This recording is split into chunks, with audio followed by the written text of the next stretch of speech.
ගේ පස්සෙන් ගිහිල්ලා කරදර කරනවා කියලා හිතන්නකො. ඒ ගිය කෙනාට තවත් අපි ඔය පාවෙන එක තමයි වෙන්නේ. නේද? තවත් අපි ඔය පාවෙන. අනික බය වෙන්න එපා.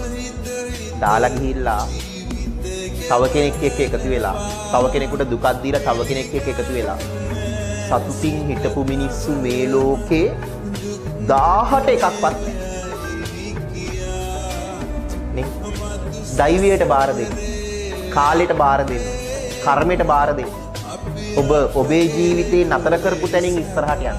කවදා හරි දවසක යාට හිතෙන්න අපරාධේ දාර මිනිස්යාව, අපරාධේ දාර කොල්ලව, අපරාධේ දාර කෙල්ලව මම දාලා මං එයත් එක්ක හිටියානම් මට අද කොහොම ඉන්න තිබ්බද? මං එදා ගත්තේ මාරම මෝඩ තීරණ.